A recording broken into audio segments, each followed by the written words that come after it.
Luke 22.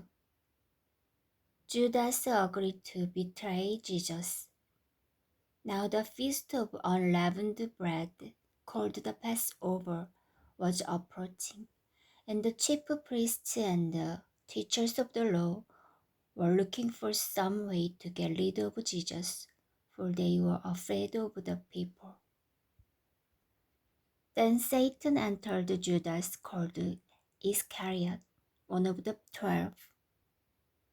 And Judas went to the chief priest and the officer of the temple guard and discussed with them how he might betray Jesus. They were delighted and agreed to give him money. He consented and watched for an opportunity to hand Jesus over to them when no crowd was present. The Last Supper.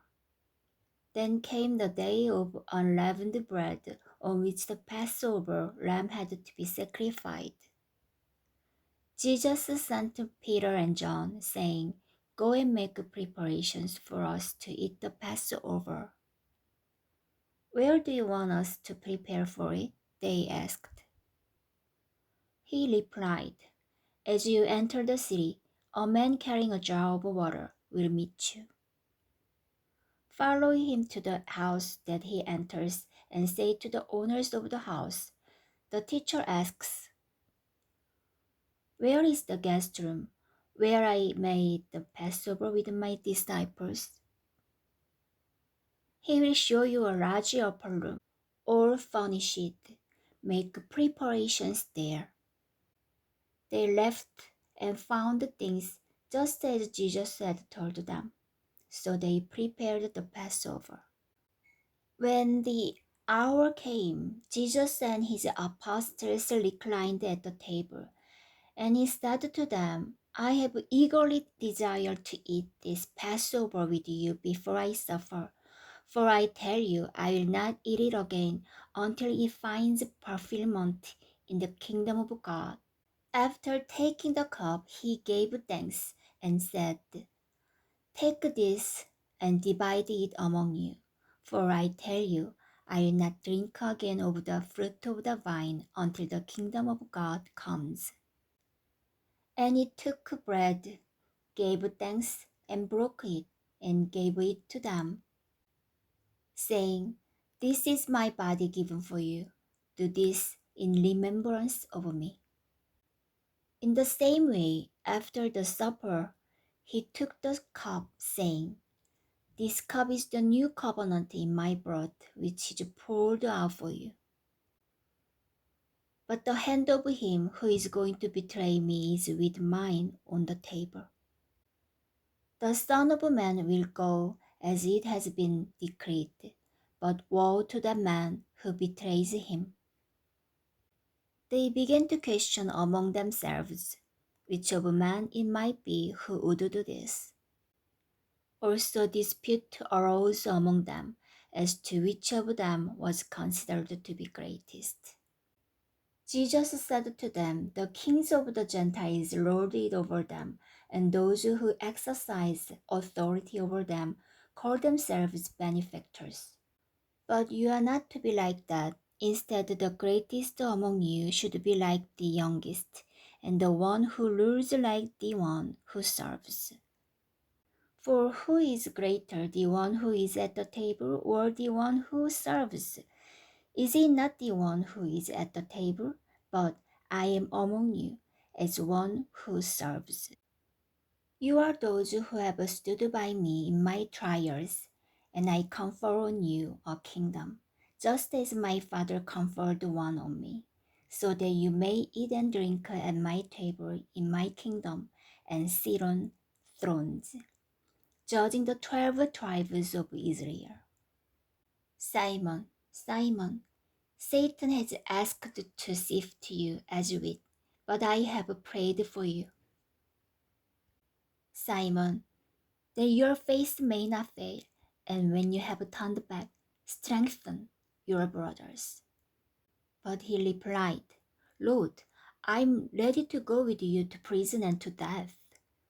Jesus answered, "I tell you, Peter, before the rooster crows today, you will deny 3 times that you know me." Then Jesus asked them, "When I sent you without purse, bag, or sandals, did you lack anything?" "Nothing," they answered. He said to them, "But now, if you have a purse, take it, and also a bag. And if you don't have a sword, sell your cloak and buy one.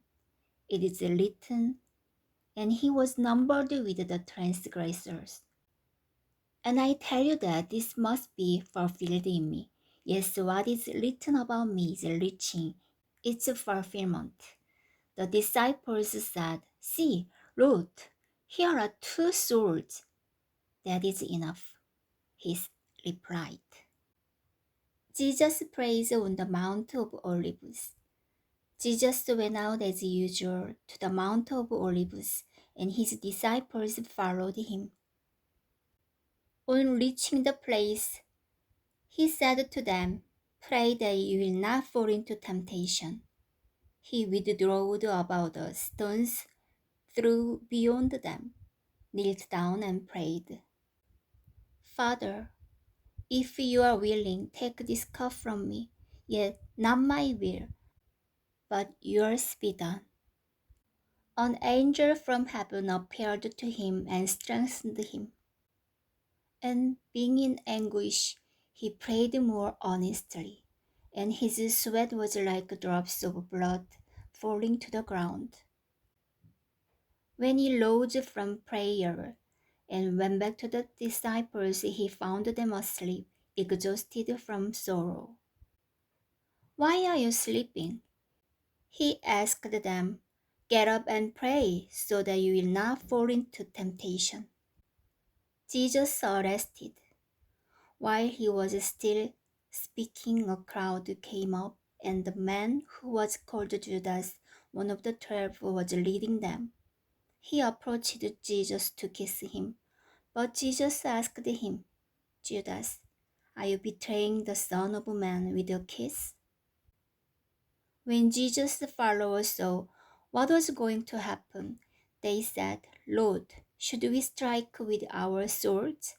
And one of them struck the servant of the high priest, cutting off his right ear. But Jesus answered, "No more of this." And he touched the man's ear and healed him. Then Jesus said to the chief priests, the officers of temple guard, and the elders who had come for him, "Am I leading a rebellion that you have come with swords and clubs? Every day I was with you in the temple courts, and you did not lay a hand on me. But this is your hour, when darkness reigns." Peter disowned Jesus. Then seizing him, they led him away and took him into the house of the high priest. Peter followed at a distance. But when they had kindled a fire in the middle of the courtyard and had sat down together, Peter sat down with them. A servant girl saw him seated there in the firelight. She looked closely at him and said, "This man was with him." But he denied it. "Woman, I don't know him," he said. A little later, someone else saw him and said, "You also are one of them." "Man, I am not," Peter replied. About an hour later, another asserted, "Certainly this fellow was with him, for he's a Galilean." Peter replied, "Man, I don't know what you're talking about." Just as he was speaking, the rooster crowed. The Lord turned and looked straight at Peter.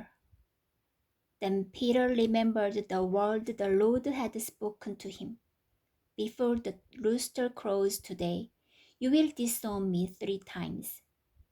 And he went outside and wept bitterly. The guard mocked Jesus. The man who was guarding Jesus began mocking and beating him. They blindfolded him and demanded, "Prophecy, who hit you?" And they said many other insulting things to him. Jesus before Pilate and Herod.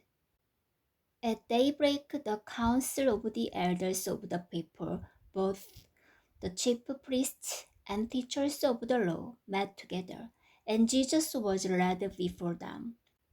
"If you are the Christ," they said, "tell us." Jesus answered, "If I tell you, you will not believe me.